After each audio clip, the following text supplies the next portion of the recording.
Okay. Let's move some things.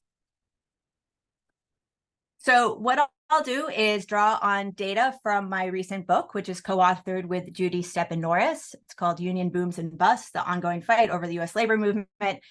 And what we do is we map and analyze union density by industry over 115 years. And what we try to do with the book is understand why some unions became more highly unionized than others.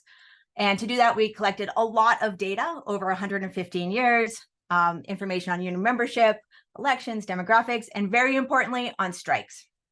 And so this type of data over a long period, 115 years, and by industry didn't exist. And so we collected it, we standardized it, and we are happy to share it. And so I can provide a link in the chat when I'm done of our website where you can access it. It's historical data.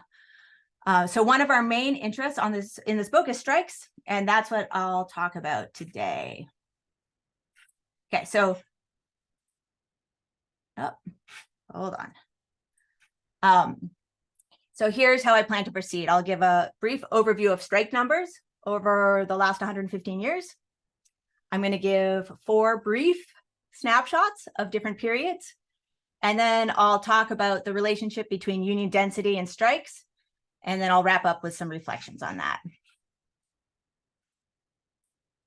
Okay, so let's go straight to the data on strikes. So this graph is the number of workers involved in strikes since 1900.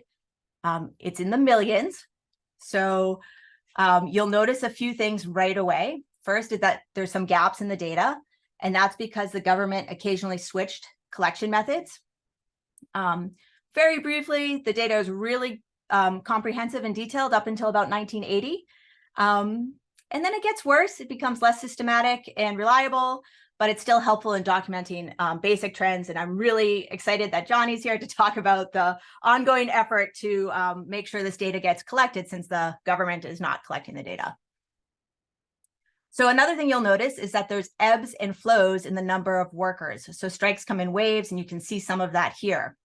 So you see there's a big spike in around 1919, and then followed by a bust, and then significant activity in the early 30s.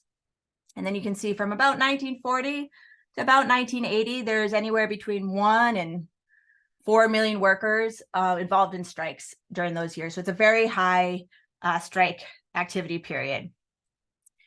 And then you'll also notice, most obviously, that strikes really collapse starting in the 80s and up to where we end our data, which here is 2014.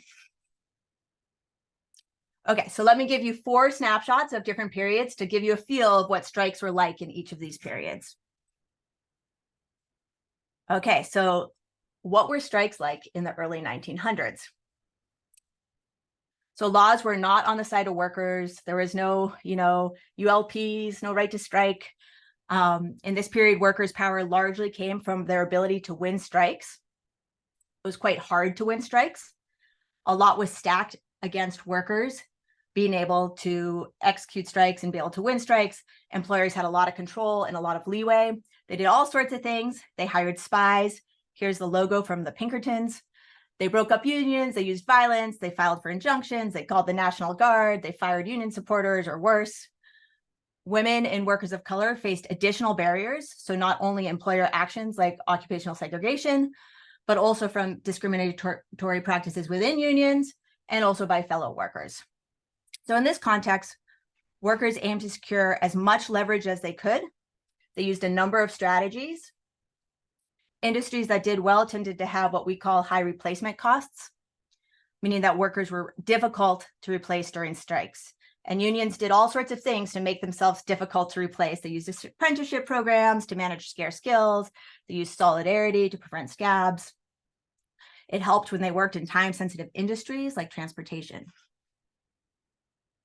So the first year that we start our data for the book is 1900. There are about 1,800 strikes involving just over 500,000 workers, which I think is about what we have today, 500,000 workers. A few industries had relatively high strike rates. and also win rates. So those were mining, construction, transportation. Manufacturing had a lot of strikes, but they didn't win as much. So a lot changes over the next few decades, and we'll pick up the story in the 30s. Okay, so let's look at 1937 as our next period. So how do strikes change by this period? It's useful to consider this year because it's early in the upsurge of the period. The new and young CIO had embraced industrial organizing and new tactics, bringing together workers across skill levels. The New Deal provided a framework for worker rights, including collective action. There's FDR doing fireside chats.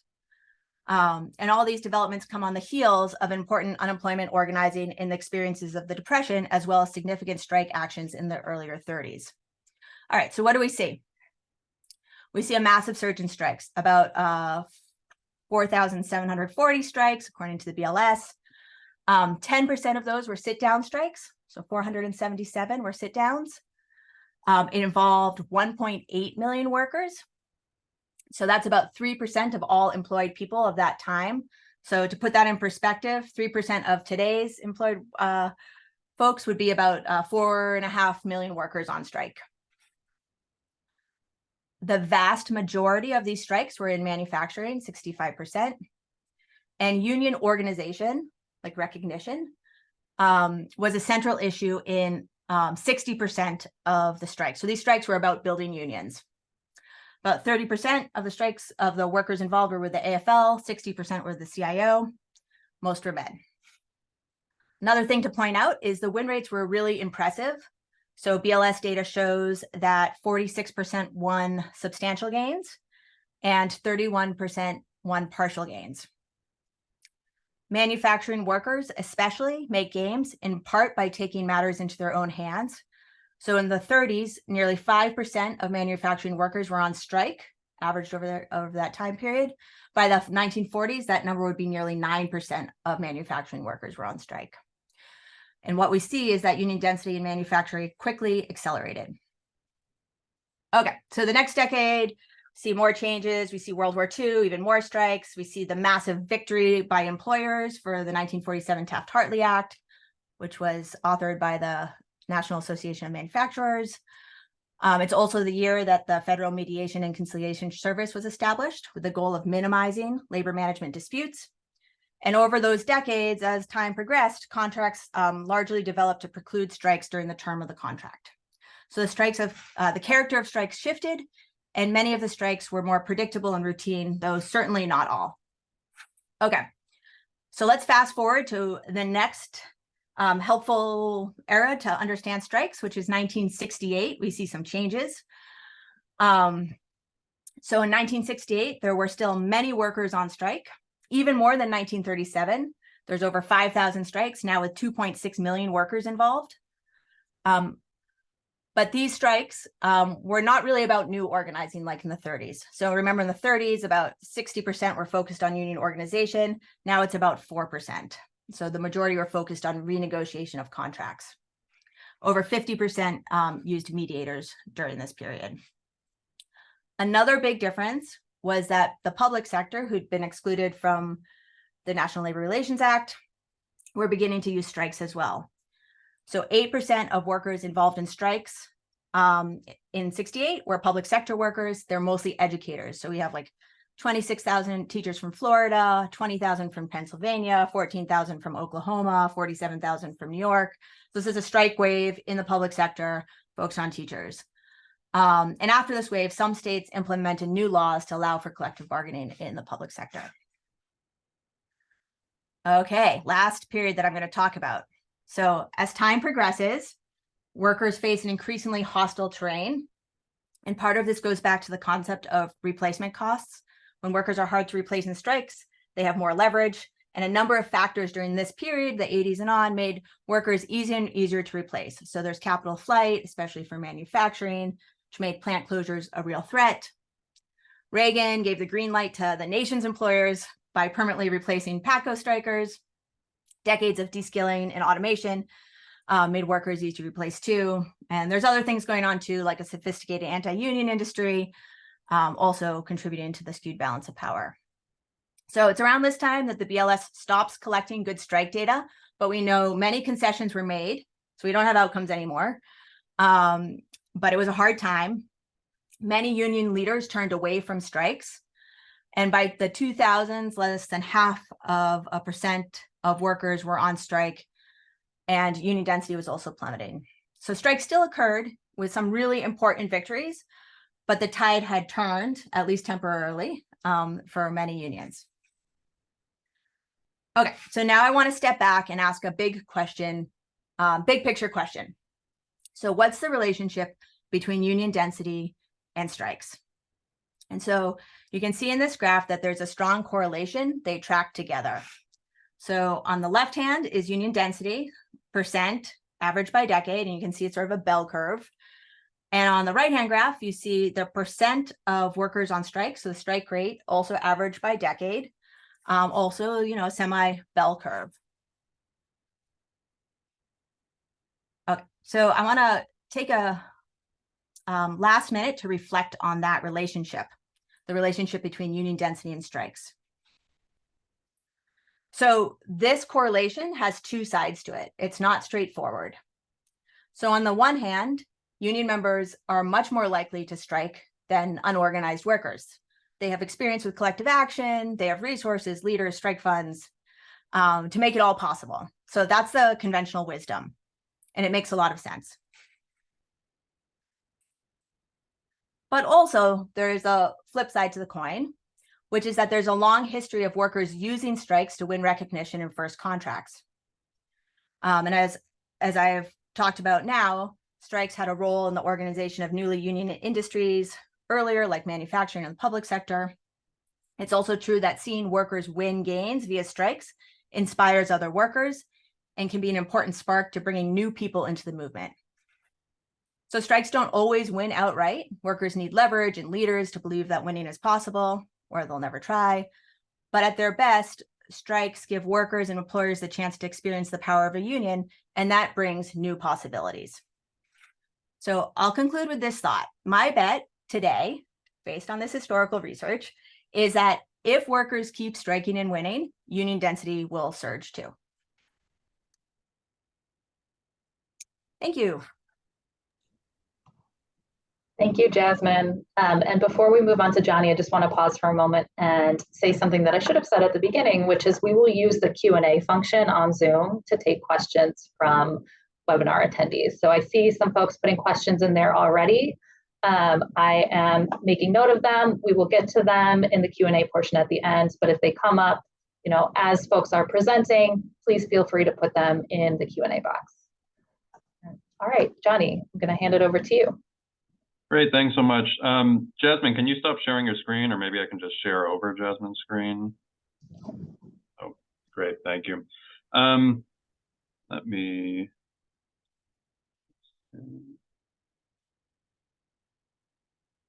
Thanks, everybody, and thanks to LRAN for putting together this really important panel discussion, quite timely as well. I think this should be the presentation view.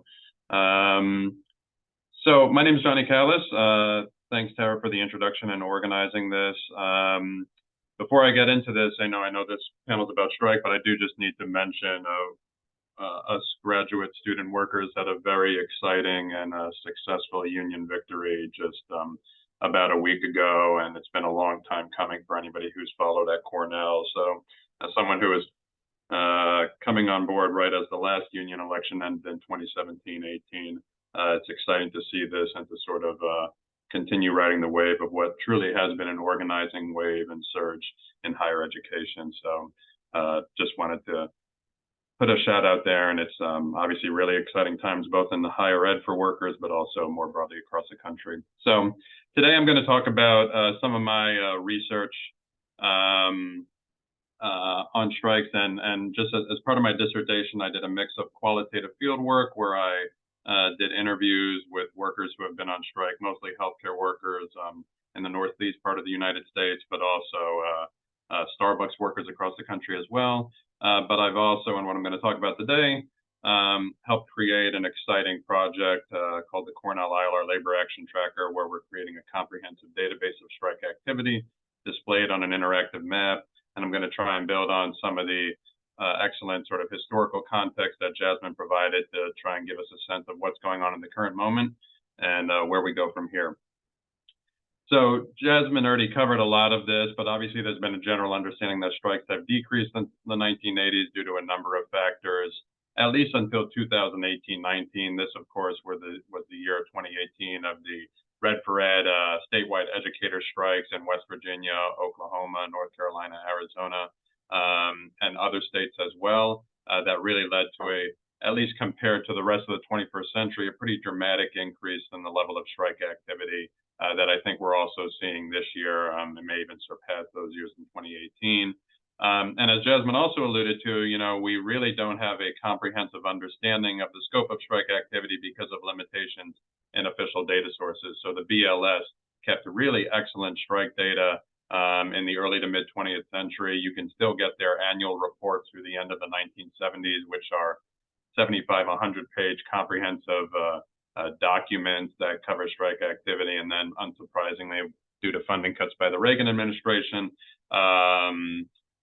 that series was somewhat discontinued and narrowed to only capturing work stoppages involving 1,000 or more workers that last at least an entire shift and occur on a workday defined as a non-weekend, non-federal holiday. So really capturing a small amount of activity, which I would argue leaves activists, policymakers, and scholars misinformed about the true level of labor unrest. So we then created the ILR Labor Action Tracker in 2021 to overcome these data limitations, which is one of our two primary goals. So one is to fill the gap in official data sources to create a reliable and publicly accessible database of strike activity in which we document all strikes regardless of size and regardless of unionization status, which is an important factor that I'll get to in a little bit. And we also very much, if you follow us on social media at ILR Labor Action, or sort of know the politics behind our group, we very much want to amplify the voices of striking workers and are very interested in finding ways we can make the map be able to do that more effectively. So to take a big, well, I shouldn't say a big picture summary, because compared to overviewing the last century, it's, I guess, a small picture summary, but we do have, I think, fairly comprehensive database since the beginning of 2021. And you can see quite a big uptick, especially in the number of workers on strike in that time frame. So this just looks at the January through end of October period in each year. And you can see from 2021 to 2022, there was a noticeable uptick in both the number of strikes and number of workers on strike. In 2023, and this data are somewhat incomplete, but I think we captured all the large strikes in this time period. The number of strikes has held relatively constant since last year, but the number of workers on strike has increased almost fourfold, from 132,000 workers to nearly 500,000 workers so far on strike year to date. And obviously this is being driven by a lot of high profile strikes that we've talked about, but an important factor, a component of our database, is we're capturing strikes of all sizes, regardless of unionization status. So I just want to share some background into our methodology before going through the map and outlining some of our key findings from last year. One of the things we do as part of the project is we make this distinction, which is somewhat academic, but I think it has practical importance as well, between strikes and labor protests, based on whether a temporary stoppage of work led by a group of workers occurs as part of the action. And so what we mean by that is we define a strike as a temporary stoppage of work by a group of workers in order to express a grievance or to enforce a demand. Such a grievance or demand may or may not be workplace related. This definition is largely drawn by Peterson, who I believe was a BLS official in the early part of the 20th century. So the big distinction between a strike is if, workers stop work as part of the action they're undertaking, as opposed obviously to a rally or an informational picket off work time. At times, these definitions can be very, oftentimes they're straightforward. They can be somewhat challenging to apply.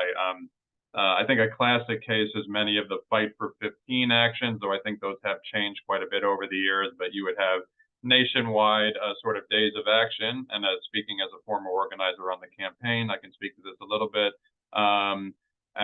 where obviously the intent was to generate sort of a change in the narrative around low wage work and low unionization rates, but it could be somewhat difficult to tell, at least just judging on press reports, whether workers actually stopped work.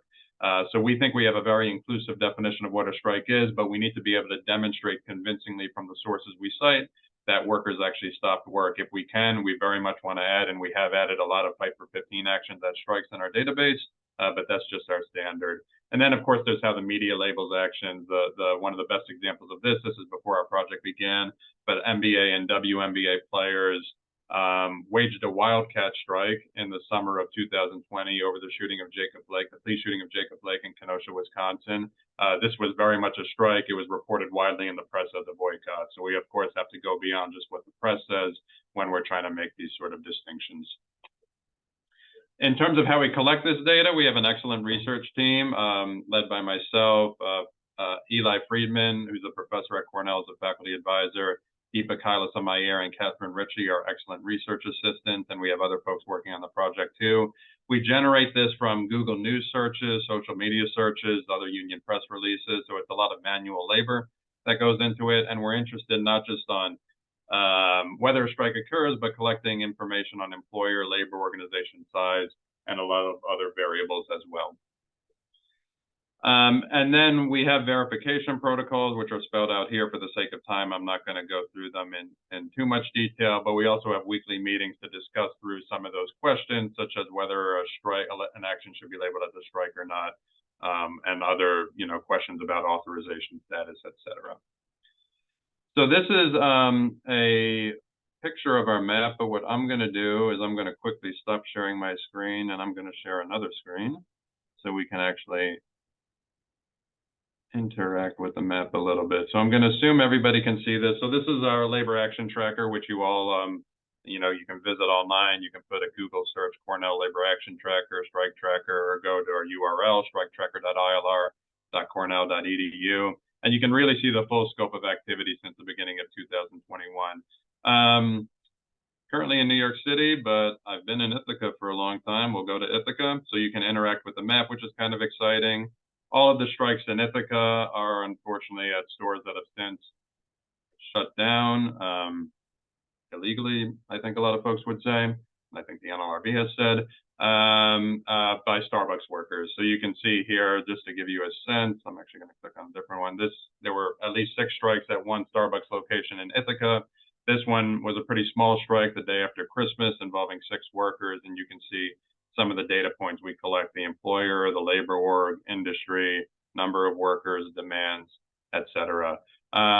I should also say, if you're interested in looking, for example, I have a particular interest in healthcare workers, you can look at all strikes in the healthcare industry, which you're able to filter from. So 113 out of the 1,048 strikes we've documented have been by healthcare workers. And then, as many of us know, a major demand of healthcare workers on strike is better staffing, and you can also filter for all the strikes in which staffing was a central demand as well. So this is a really comprehensive database that hopefully folks can take advantage of. Tara, do I have a few more minutes? Is that okay? Yes. Okay, I'll try and make it quick. I'm going to go back to the other screen.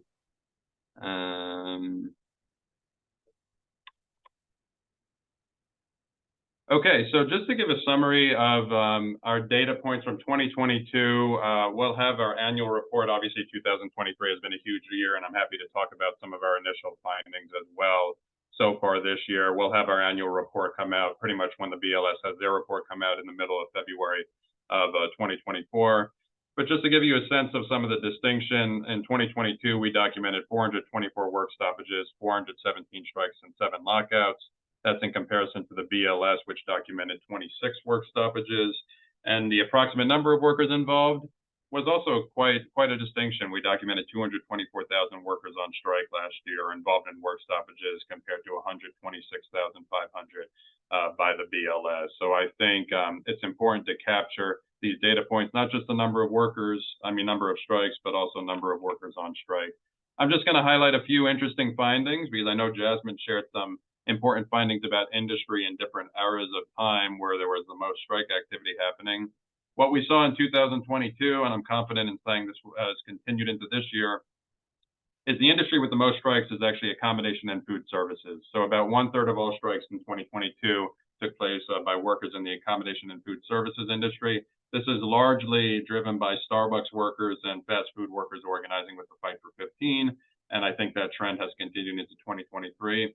Unsurprisingly, those strikes tend to be quite small. So when you look at the number of workers on strike, and this graph will certainly change a lot this year, 60% of all workers on strike last year came from a single industry, educational services. So not only K through 12 public education, 48,000 graduate student workers and other campus workers in the UC system, and others as well. This graph will obviously change a lot because we've seen such large strikes in a variety of private sector industries this year.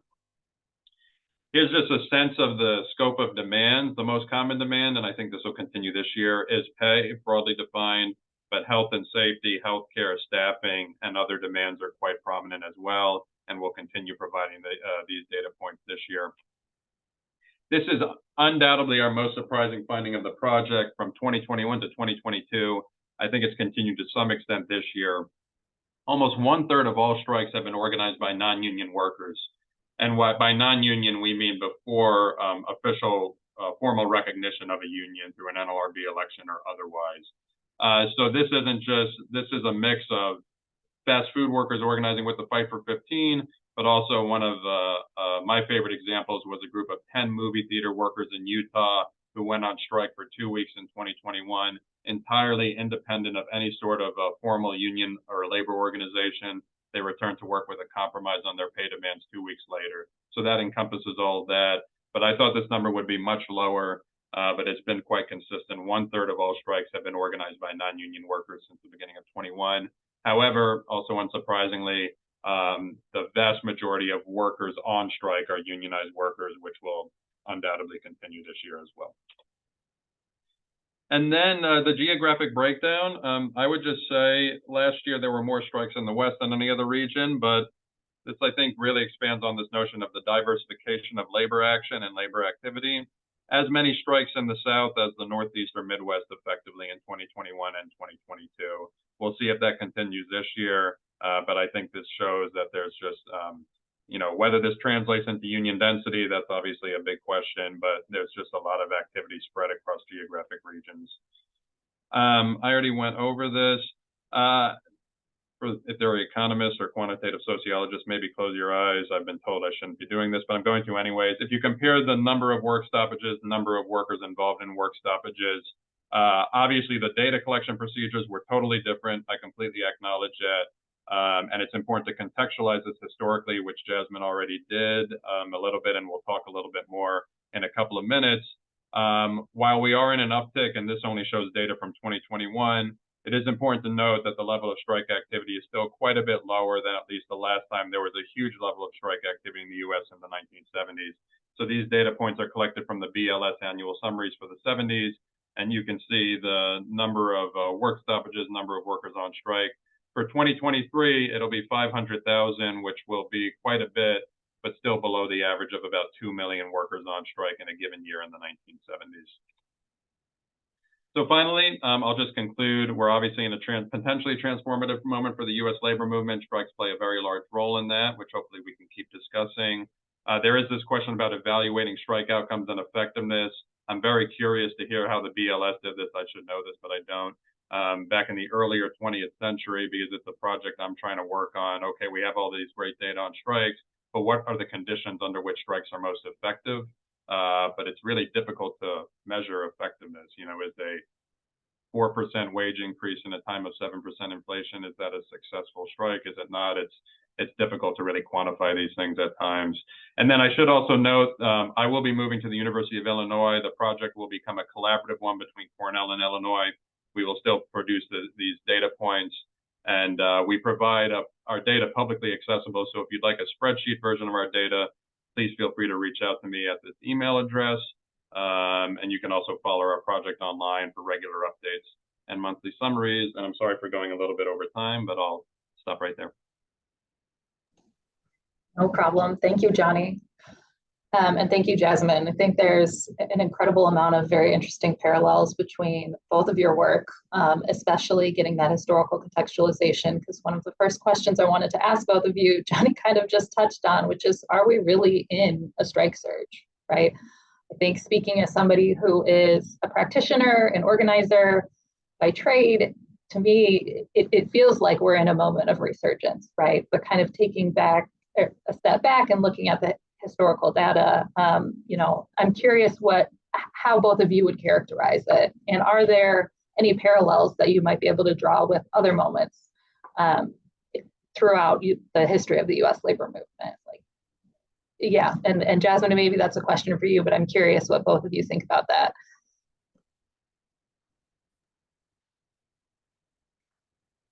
So that's a great question. I think it's been on all of our minds. And so I've been thinking about this in two ways.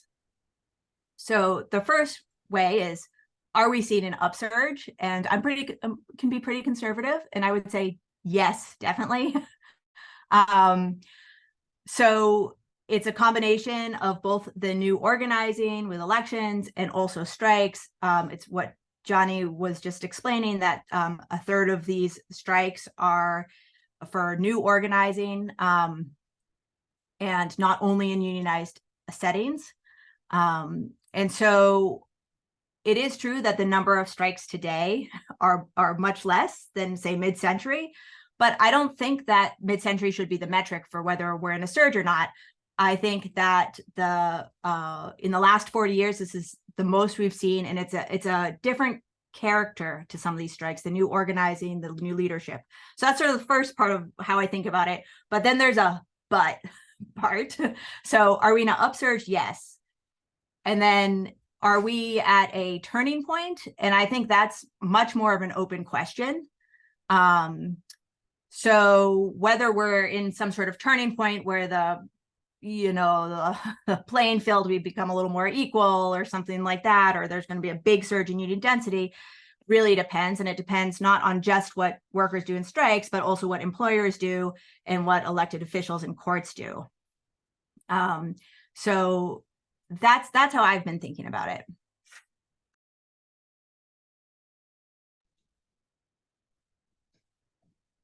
Johnnie, anything to add? Yeah, I would completely agree with Jasmine's point. A lot of it, so I agree, we're certainly in an upsurge, especially if you compare it relative to, the late 20th or early 21st century, even though we don't necessarily have comprehensive data from that. And I think a big distinction, even from 5 years ago, where we saw this very large uptick in large strike activity from the Red for Ed strikes, is that in 2023, it's been largely rooted, not entirely, but largely rooted in private sector industries where the labor movement is supposedly weak, right? So you have these huge strikes in film and entertainment and auto and healthcare. And I think it has a much different character in a way, not just from the 70s, where, Jasmine, you can correct me if I'm wrong, a lot of those strikes, I think, were defensive, especially in manufacturing. All these strikes are offensive. All these strikes are workers looking to secure, whether it's better pay, better regulations around AI. I mean, these are largely offensive strikes. And it's rooted in not just in the public sector, where unions maybe have a little bit more strength, but in the private sector, where they've historically been weak, at least over the last few decades. So I think it really depends what you're comparing it to, but otherwise I completely echo what Jasmine said. Thank you. I think, another thing that comes to mind for me as somebody who works as a practitioner in the labor movement is, how can we, as organizers and researchers, translate the work that both of you are doing and other scholars of our movement into action, right? And I think it's a really important question. Like, this data is it's needed. We know that there's a gap in what is being collected by the federal government. And we are fortunate enough to have, scholars and academics who are filling that gap and recognizing the need for it. But how do we as practitioners translate that into action to continue building the movement? And I'll just give an example of one thing that, shout out to Johnnie and the Labor Action Tracker, that has been invaluable to us here at the AFL-CIO. So if folks have been on the AFL-CIO website and see our strike map, that data is taken from the ILR Labor Action Tracker. And it would not be possible without Johnnie and his team, right? So just thinking about that and how we've been able to translate that into a tool for our affiliate unions, and also driving people to those picket lines, right? People can go on our website, see the data that Johnnie and his team have collected, and actually say, all right, I'm going to go join this picket line. Here's the address. Here are the issues at hand, and really make those connections. And that's something that we've seen starting to happen. And so I just kind of want to, take that question more broadly. Like, what can we think about as practitioners, as organizers, to do to bridge that gap between this work that you all are doing and what we're seeing happening on the ground?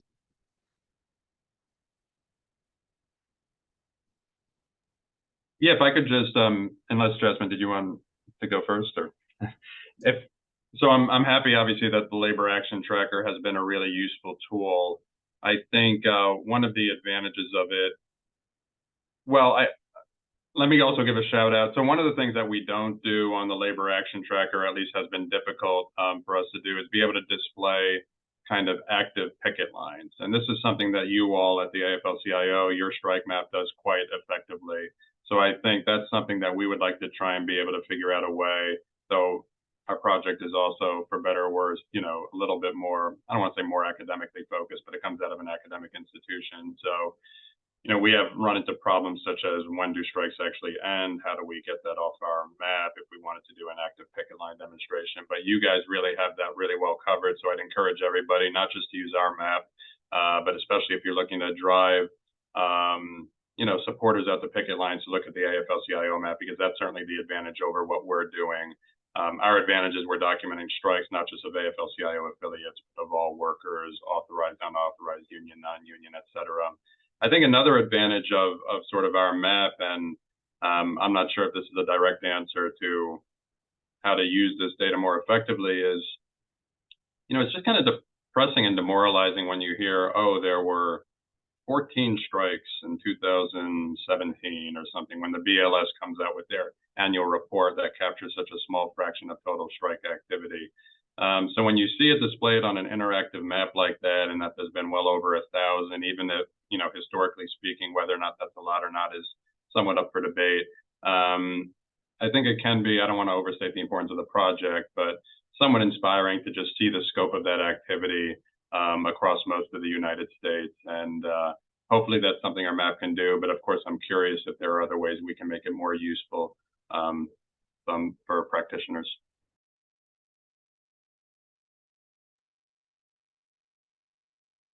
I've been really excited about both of the maps that your two organizations have been bringing to the table. It's really exciting. I think that's a great example.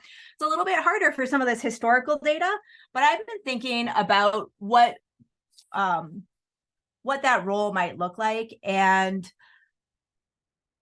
I think part of what academics can do is to help to normalize strikes. I mean, they most become normalized by people going on strike, but we should be writing about strikes, studying strikes, talking about strikes in our classes, in our books, in our articles, on our websites. And that seems obvious, but that was not so much the case for the last few decades. And the reason is as strikes went down, academics sort of, turned away. They turned to different projects. And I think that has had a real implication for the dialogue about strikes. And so I would say it's important for academics to be studying strikes, and then to translate that into practitioners, for practitioners to be able to say, yeah, this is, this is part of a long history in the United States where strikes are a key lever of power of unions. So this is not a new thing we're going through, but it's an important thing.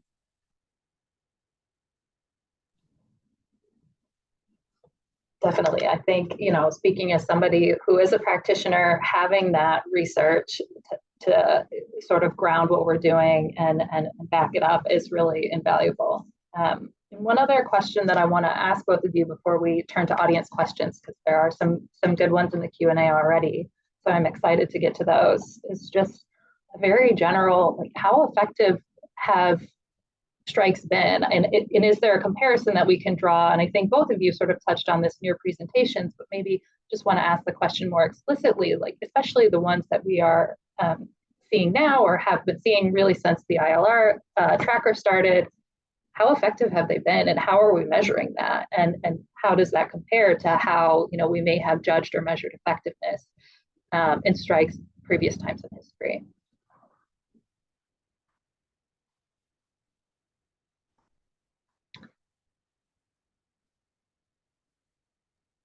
Okay. I'll take a stab at that. Jasmine. Okay. So strikes today, are they effective? And here's what I will say from my personal experience.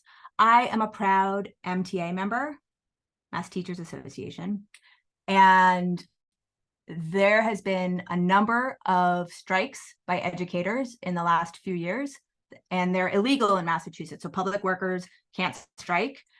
And they have been wildly successful. It's true that there's been fines, but it's also true that, so yesterday or 2 days ago, Andover settled. They were on strike for about maybe 4 days.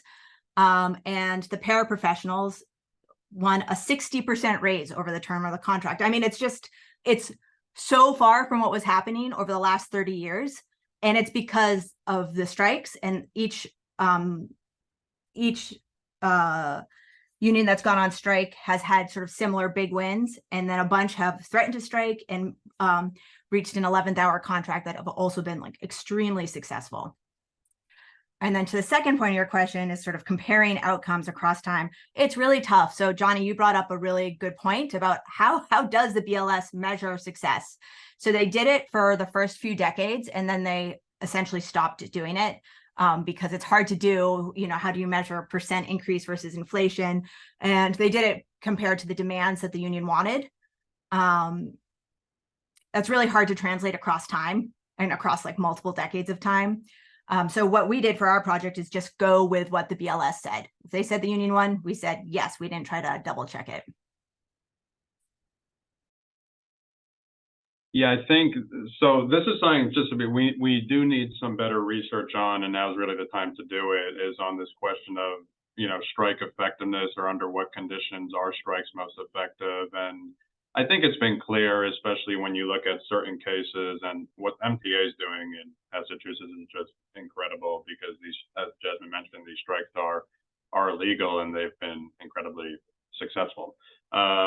And then if you look at a lot of the high profile strikes, I think a lot of folks would agree, those have been quite successful, both from the standpoint of pay increases, but also, you know, regulation of work, AI, et cetera. A lot of it depends, you know, we often think of strikes, and this is true of more of the high profile strikes, as being these sort of indefinite struggles, battles between unions and employers. And I think that's often the case. A lot of cases, like look at what Starbucks workers are doing today, right? Thousands of Starbucks workers are striking for 1 or 2 days as part of sort of the, I think it's Red Cup Rebellion. And it's much more difficult. Well, how do we really measure success if we're looking at a strike by Starbucks workers? I don't think anybody thinks that Starbucks workers are going to bring Starbucks to the table tomorrow because of this strike, or the hundreds of strikes that they've waged over the past year and a half. I wouldn't say that necessarily makes them unsuccessful. So I think there needs to be a distinction between the types of strikes, whether it's more demonstration or fixed duration versus, you know, maybe more indefinite strikes that are some of the more conventional types that we see, in order to really gauge or measure that effectiveness. But that creates an additional challenge if you're really trying to model it or sort of measure it over time. So I think a lot of it depends on the types of strikes that workers engage in.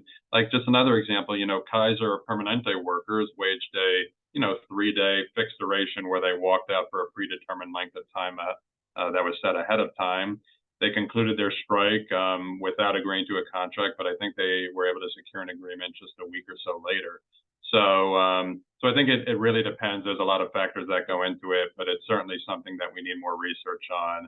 I think overwhelmingly strikes of the past year have been offensive and have been quite successful.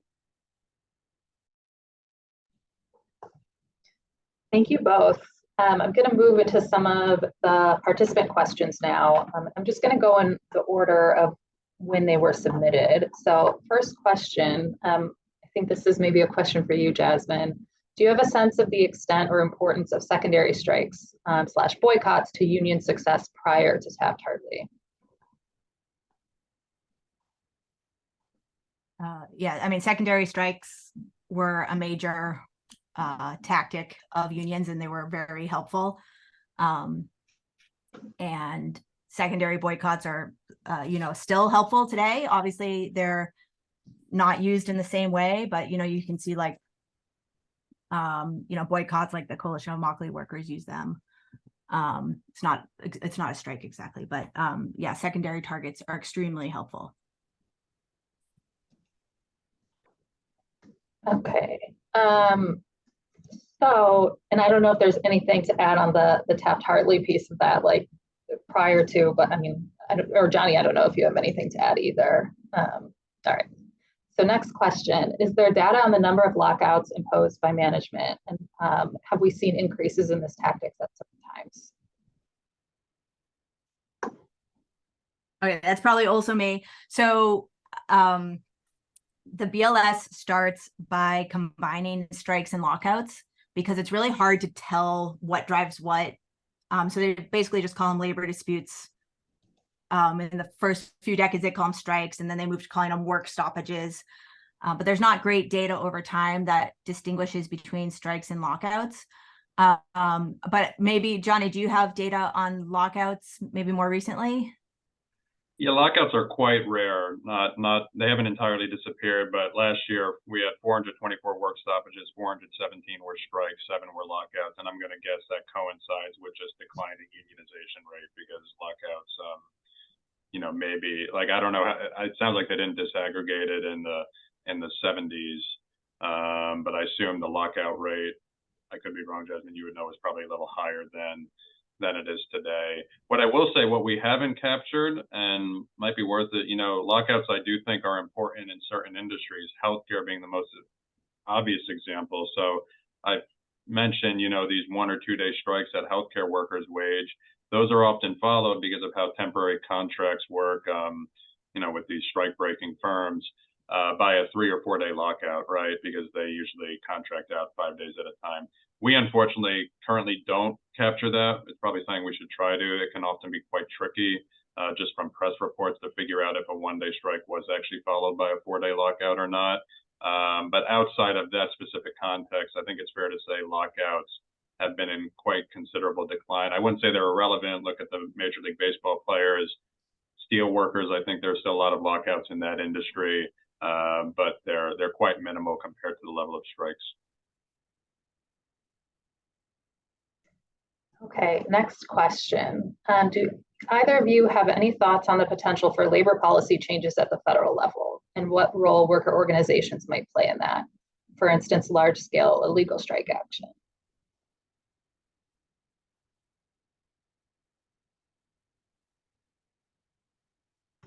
I have thoughts. It would be, we need to have labor policy change. It'd be great to get the PRO Act. It's been really hard to get federal level labor policy change. It's been a goal for decades. It's been very challenging. And so I will say this. There's been big debates in the social sciences that basically the debates were from the 80s, so it's a long time ago. But the debates were between, a group of political scientists who argued that it's really important to have the right elected officials in, essentially. And then there was a group of sociologists who argued more that it's also really important to have bottom-up pressure, i.e. strikes, to help move the elected officials. And so the way that debate, now in hindsight, 40 years later, and a lot more research, a lot of the major policies that were helpful to workers, sort of pro-worker policies, came after at least some uptick in strikes. It's also true that uptick in strikes also led to some really constricted policies too. So, both of those are happening, but I would say that strikes will probably play a part in any in getting that movement to happen. Yeah, I would just, the only thing I would add to that is this might be where those total numbers, and I really hope I don't come across as like an armchair academic or something like that, but where those total numbers come into play, right? Like imagine if there were 2 or 3 million workers on strike this year. Would that create enough sort of discontent movement on the ground to really make policymakers change their mind? Maybe with the current Congress it wouldn't, I don't know, but I do think it would create a lot more disruption, and it's hard to imagine any sort of policy change, especially today, without that disruptive capacity on the ground.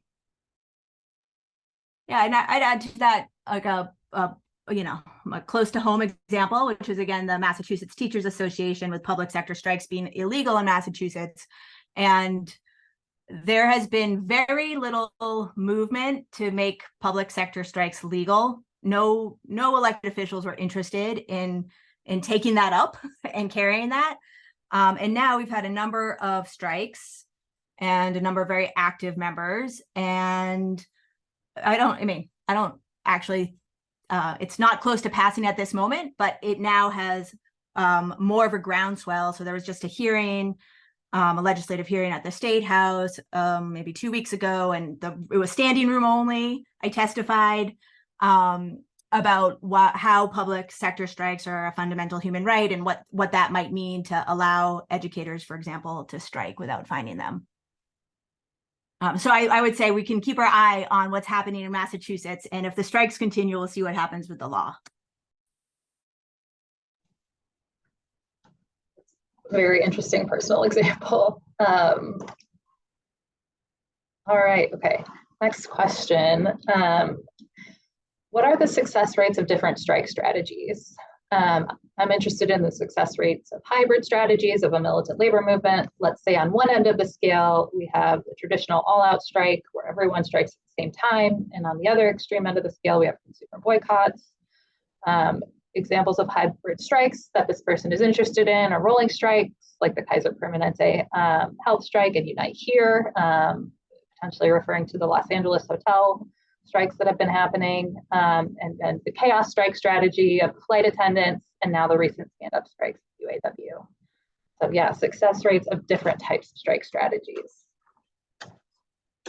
Jasmine, do you want to answer this, like contextualize it historically at all, or do you want me to take the first go at it?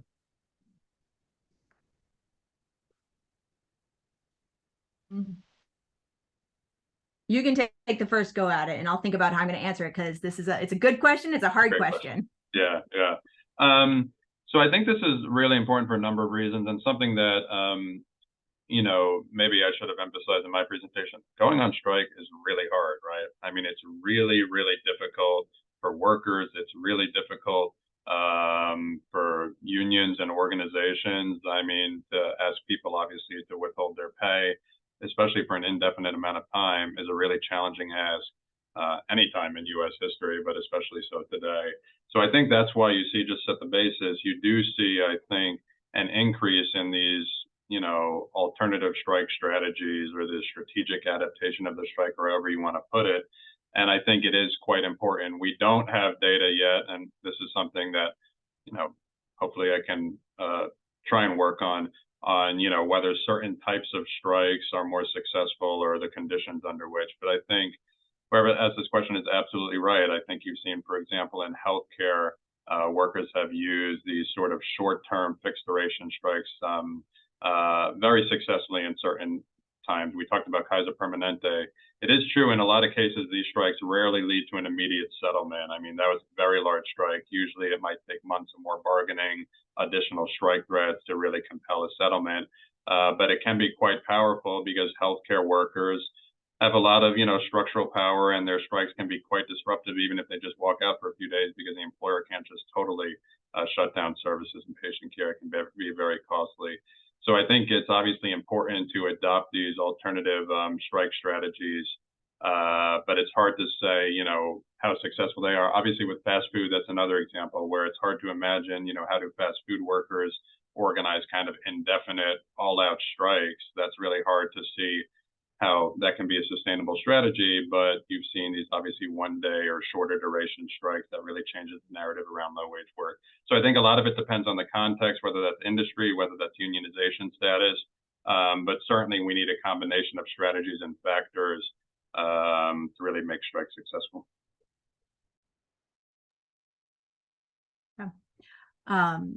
Yeah, so I'd agree with Johnny's points, and especially about the context being really important. And so, if you think historically about what was helpful in strikes, a lot of, for example, sit down strikes were very powerful and very successful.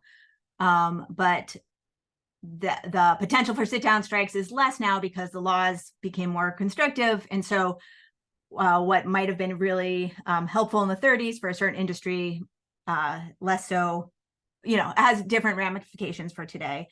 So I think part of it's like the industry and matching the strategy to the industry, and then also what kind of capacity is there. So there's been general strikes. Those are very successful, but only if they're very large and people show up for them. So a general strike is a very powerful tactic, but only if you can pull it off.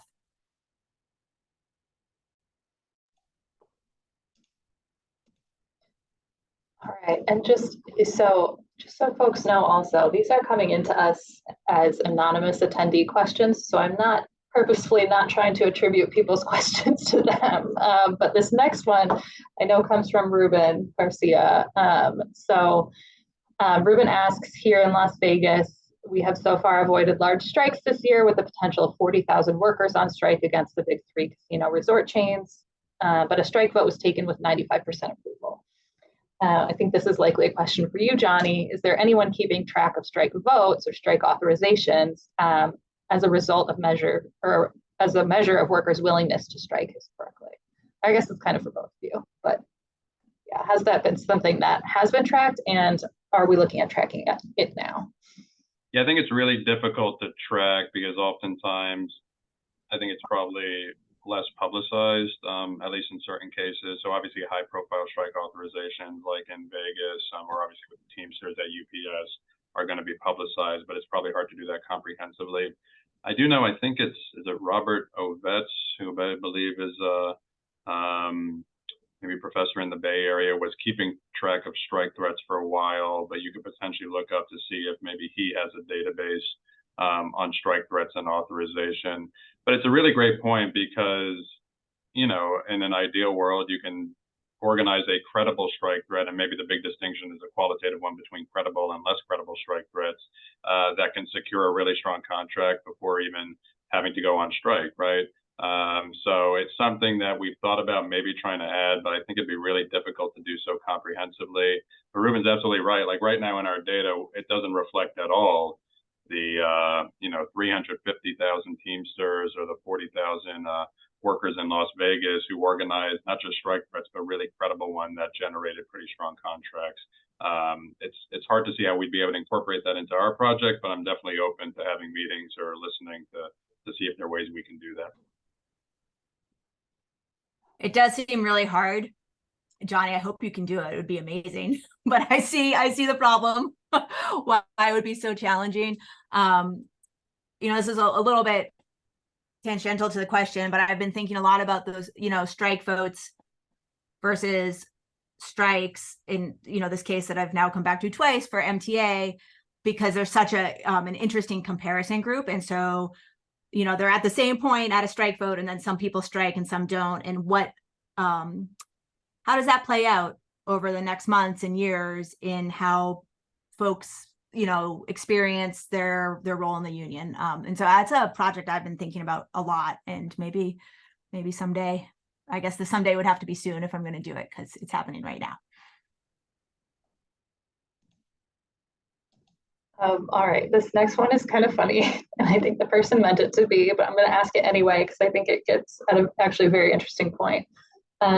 So they're asking, I wonder if you could create a new misery index, 1970s inflation percentage plus unemployment percentage equals the misery index, right? And then, okay, would it now include the percentage of young folks living with their parents plus the percentage of folks struggling with student loans plus anything else? So, this person is saying, send me satirical, but also young folks, backs are up against the wall, which leads them to predict that the strike surge will grow. I think this is an interesting kind of contextualization question, just thinking about the current economic moment that we're in, with millennials and Gen Z really taking on quite a bit more debt than previous generations, and also sort of with access to different tools that maybe we didn't have previously in terms of social media, and ways to communicate with people in a variety of different workplaces that maybe wasn't possible before.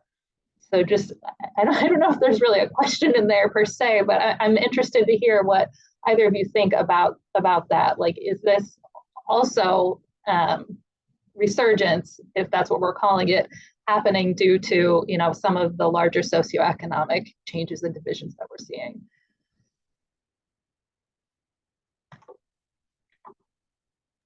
Yeah, I mean, absolutely. I think it's a response also to just decades long, just worsening income inequality that has been out of control for a while and is becoming even more so. And I think, I know this wasn't at the total point of the comment, but young workers really are at the forefront of this movement, both in terms of recent organizing drives I've talked about in higher education, obviously Starbucks workers, Amazon workers, and others. And I think there certainly is I don't want to say a generational split or divide. I'm not sure if I'd be qualified to speak on that, but I think there's a lot of younger people who aren't just more activists, but are really engaging in labor activism at higher levels. And you're seeing that reflected in these organizing campaigns, especially the ones that have at least been successful in terms of winning union recognition. So I'm not sure if Jasmine has anything to add to that. Well, I like the spirit of the question. It's fun to have fun questions in a sobering time. I'd also add that COVID is part of what people are experiencing, and their work experiences during COVID were really eye-opening, I think, for many folks. I think there's been a shift. We can even see that in the general Gallup poll. The approval rating of unions is so high. And I think it's the material conditions are quite poor right now, and people feel that. And like Johnnie said, young workers are really leading a lot of this.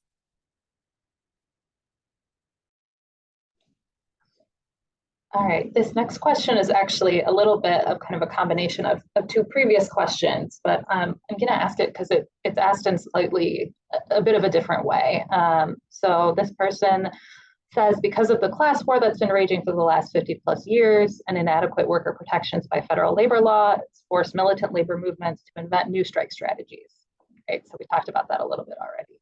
And they give UAW as an example, even though UAW could have asked all 140,000 plus workers from the big three to walk out, they didn't do that.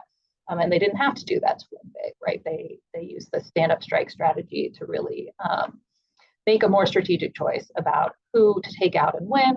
And then similarly, with the 300,000 UPS Teamsters, they, to Johnny's earlier point, took that historic strike vote and really it built up a lot of momentum and leverage up to, just nearly the point of strike, right? And then we're able to settle. And this person is asking, is there some way to capture that? It may be kind of, I'm not sure exactly, but what I'm inferring from this is there a way to capture when those different strategies are utilized?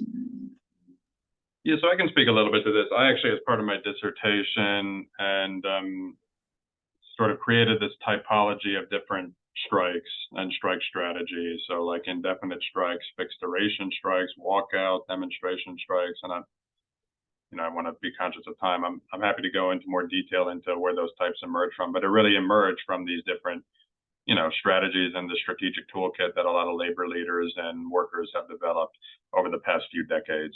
So I think there is a way, and ideally what we'll be able to do is we can take that sort of those different types of strikes and be able to map it onto the tracker. It can be difficult at times to be able to tell, is this the fixed duration strike versus a walkout, et cetera. But I do think that's something we might be able to provide and can really help illuminate some of those trends.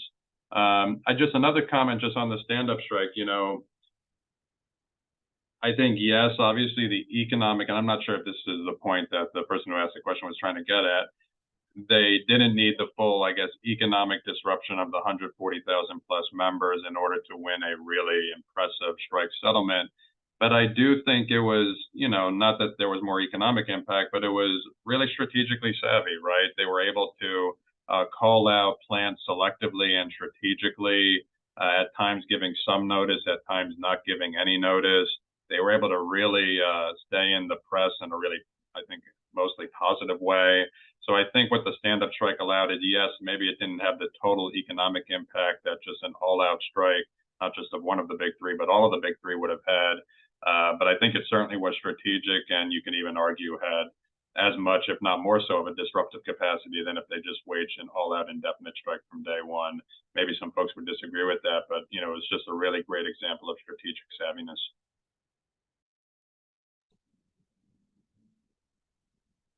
Yeah, I'd agree with that. It was savvy. It got so much press. It kept in the news cycle. It kept people guessing. It was, I'm sure for many of us on this call, a topic of conversation every day. What's going to happen next? And so I don't have research on specific strike strategies. So I can't, from like the research perspective, I can't speak to that. But if we have time, Johnnie, I'd love to hear what, more of your findings on that. Awesome. I think we may actually have time to do that, just looking at kind of the remaining questions and comments here. But I will move on to the next one. So the next question is there any consolidation of research on the wins from strikes or other labor actions by industry or by union? I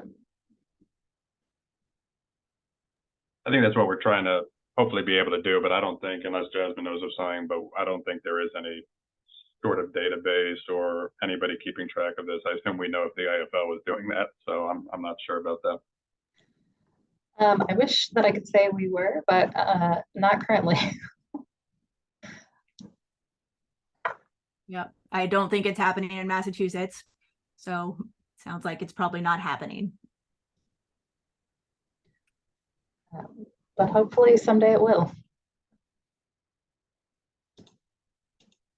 All right. Okay. So next question, this person says, I saw some research by Cochin and others that noted the drop in effectiveness coinciding with the 1980s onward. But I think the raw / initial data is telling us that it's yielding now, looking at the major fights this year and in the last few years. So the question is, because labor law hasn't changed, it's still insanely hard to win a strike, like, then what's changed? Yeah, so some of the, there's some research on, what strikes do, what in the 80s and 90s and early 2000s. The one I'm most familiar with is by a scholar named Jake Rosenfeld and colleagues, and they show that strikes stopped having a lot of economic gain during that period, but a lot of those strikes were in manufacturing, and it was a time of a lot of capital flight, a lot of concessions. Today, Johnnie, based on the graphs that you shared, there's strikes in many different sectors, so that face a different set of circumstances, right? So we wouldn't necessarily expect educators, for example, where 60% of the strikes or the workers involved in strikes in 2022, about, I think, were educators. They wouldn't necessarily have the same effectiveness as manufacturing workers of the 80s, say. But it's also true that manufacturing workers, this UAW strike was, very effective. And so maybe that does mark a change. Yeah, I think, it's like, I forget if it was Jake or Tom Kochen or both of them, like this decoupling of the strike wage relationship, but they're also looking at sort of large data over a large amount of time. And also, I'm not sure how well that data, I don't, both of them are a lot more advanced in their careers than I am, but I don't know how I don't know how that data accounts for concession bargaining. Like you could potentially sacrifice, especially in that era, wage increases in order to maintain job security, and maybe the workers actually viewed it as a potential win. I'm not sure. It's just each dispute is so different that. But anyways, that being said, I do think what you see today, strikes have become, I've used this a few times, just so much more, at least the last couple of years, where workers are on the offensive. They're not necessarily on the defensive. And I think strikes also aren't only just about pay. Pay is a huge issue. Wages are a huge issue, probably the number one issue if you're listing them that we have in the last couple of years. But strikes also impact staffing improvements in healthcare and food and accommodation workplaces, health and safety in manufacturing, healthcare, and a lot of other industries, student to teacher ratio in education, right? So I think that's one very important way to evaluate the effectiveness of strikes, but being able to figure out a way, well, what do strikes, what's the impact they have on other demands is equally important. So. Yeah, thank you for highlighting that point about it's not just about wages, even though we've spoken quite a bit about, talked a lot about wages and union recognition, but there's this whole other array of things that people go on strike for like quality of life and for sick days. And so that's another reason why it's hard to measure outcomes. That's a great point. So this next question is actually more of a comment, but I think it's good just to note. So this person commented that if they remember correctly, Starbucks gave everyone a 3% raise ahead of the Red Cup Rebellion last year, I believe, right? And just noting that that would have been unimaginable without the existence of Starbucks Workers United. And so, and I know I see that a lot in my work that, you know, I mean, and it's even come out now with the UAW tentative agreement, which is now being ratified, right? That non-union automakers responded almost immediately by raising wages for their workers as well at places like Toyota. So yeah, a very good point. I think that's a great point. And I think, you know, today was Red Cup Day again. So maybe tomorrow there'll be another 3% raise. We can, we can find out. I hope so. I hope it's more than that. Right, totally. All right, so this next question comes from Marcy, who's interested to know if we're seeing not just more strikes, but more strikes from predominantly female dominated occupations, such as teachers and nurses, compared to previous eras.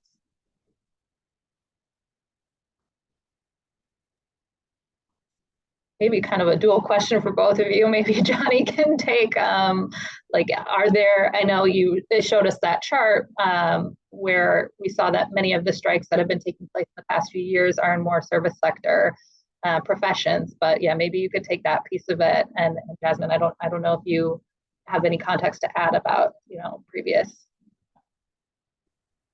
Yeah, I'm really obviously interested to hear what Jasmine has to say with those historical comparisons, but I think the answer is absolutely yes. I mean, most of strikes are being led by workers in the service sector, led by not just nurses, but healthcare workers, not just teachers, but educators.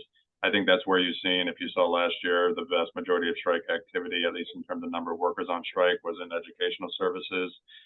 This year, it'll be a mix of, you know, healthcare, information. Not that manufacturing has gone away. Look at both the UAW and I guess the Teamsters are more warehousing, but somewhat related. But I think there absolutely has been an important demographic shift. And I think women are at the forefront of leading this resurgence in strike and labor activity. But I'm interested to hear the sort of historical comparison that Jasmine probably has. Yeah, so depends how far back we go, but strikes tended to be men dominated, especially in the early 1900s. In fact, all of the industries that succeeded in having relatively high union density, like over 20%, were all male dominated industries. Like, you know, it was like mining, construction, and now I'm forgetting all the transportation, communication, utilities, they're all male dominated. And for a while, the BLS tracked the ratio of for a while they did all men strikes involving all men, strikes involving all women. So you can see what the occupational segregation was like, and then mixed strikes. But they stopped doing that. But you know, so there was more women over time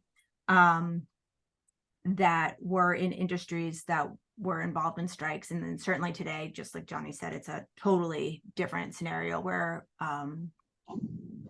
the industries are striking are often led by women. I will say that, you know, education workers in the early 1900s, there were not many strikes, even though for so many reasons you can, you know, there's like the lot of reasons they maybe could have gone on strike, but they tended to be in professional associations and didn't have an orientation towards unionism or towards strike. And it wasn't until decades later that that changed.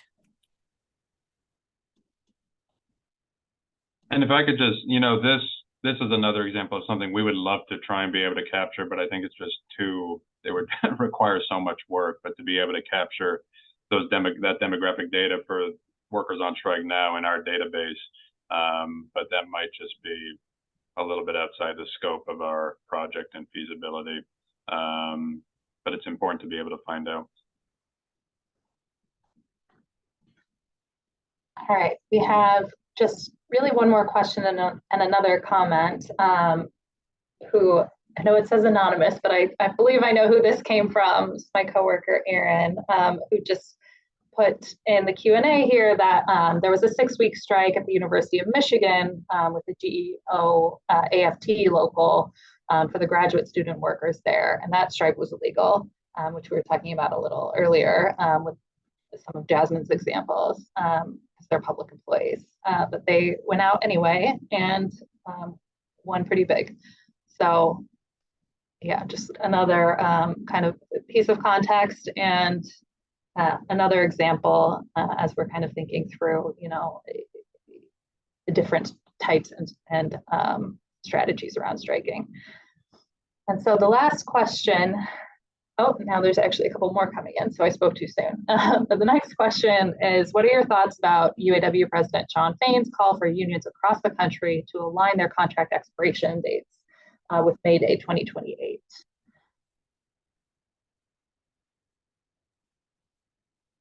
Well, I'll just offer, I guess, a couple of thoughts. I think this gets to our question about labor policy and politics more broadly earlier, right? So how do we create potentially enough disruption on the ground to generate also meaningful change at the top? And maybe one way to do that is to be able to really coordinate bargaining. And obviously one of the, I think, problems of the U.S. labor movement, and I don't know much about labor movements elsewhere, but it seems somewhat fragmented compared to maybe other labor movements across the world. And because we have these labor laws that really state when workers can and cannot go out on strike, and it has to do with contracts that are bargained really at the firm, often level, it can be really hard to have that coordination and generate that disruptive capacity, never mind the laws against things like general strikes, secondary boycotts, et cetera. So I think it's really important. You know, obviously that'll require a tremendous amount of organizing. But yeah, that would potentially create that level of disruption that may translate into more sustainable change over time. I agree with everything Johnnie just said. Yes, it's an important strategy. It's going to take a ton of organizing, but it's a goal to have, and that level of disruption, or even threatened disruption, right? Like having that, getting strike ready for something like that would have an enormous impact. And I would like nothing more than for the 7th anniversary of the public launching of the Labor Action Tracker to be mapping hundreds, if not more, strikes across May Day 2028 across the country. So that's obviously not the most important thing, but that'd be quite exciting.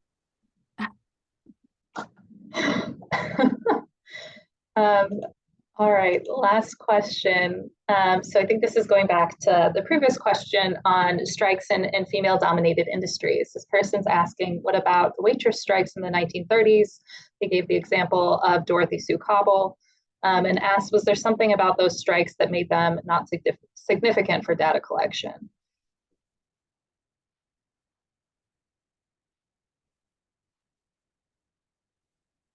I think those, I mean, they are significant. Those strikes are really important. and they are part of the BLS data collection. They're just, the number of people involved in those was far smaller than some of the other, like manufacturing, you know, it's like 2 million workers on strike. And so a lot of the attention gets put there, but it's not that they're insignificant at all.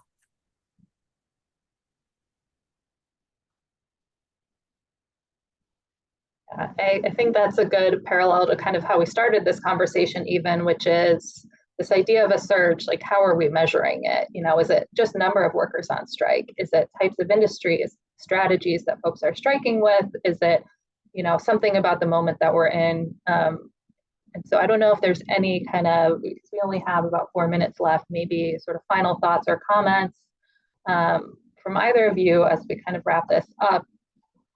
On that or on anything you know, that we've discussed here today. I would just say, yeah, I think the big fundamental question that a lot of us are asking or have asked is, you know, does this represent a transformative moment, or I don't know if flash in the pan is the right way of putting it, or just, you know, a temporary sort of resurgence or upsurge.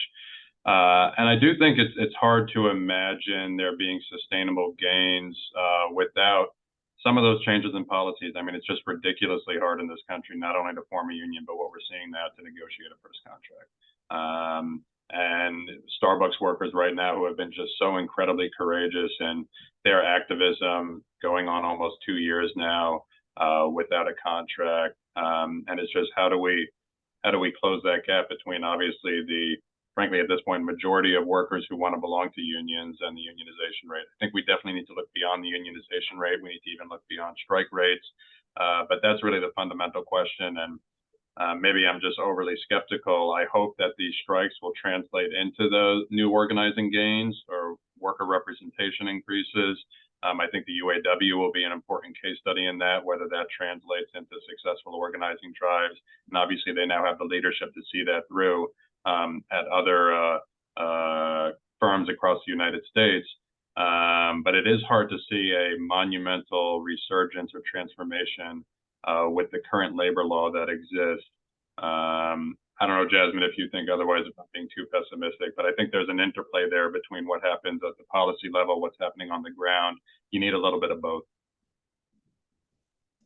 Yeah, I'm going to just reflect on what you just said. And, you know, I do think you need a little bit of both, and it's critical for the labor policy to change, but also from like a longer historical perspective, there's been ebbs and flows and changes to law. And I think we can, I think it's important to imagine that there could be a change in law, and it's just making that, you know, trying to create the best circumstances to make that happen. And I think there's some signs that are really encouraging, you know, the sort of new leadership, many, you know, big unions, and new types of workers, new industries doing both elections and strikes. And so I think that I think that we are in an important moment, and we should all stay tuned and be involved in it. We are pretty much right at 4 o'clock. And I just want to say thank you to both of you, Johnnie and Jasmine, for joining us for this conversation. I think it's been invaluable. I've really enjoyed hearing both of you speak about the work that you do, and also get some insight from you on how do we kind of contextualize the current moment that we're in, and really think about it in a different way. I'm excited to hopefully continue to have conversations with you. Johnnie, you know I frequent the Labor Action Tracker and will continue to do so. And Jasmine, I'm very excited to read your book. I hope others do as well. Yeah, and I just want to say thank you so much. I hope folks got something out of it. And everyone have a great rest of your day. Thanks, everybody. Thanks to LRAN as well, obviously. Yes, thank you to LRAN and to Jobs with Justice, who helped us by hosting this, and everyone on the LRAN Projects Committee who made it possible. So, yeah. Thank you so much.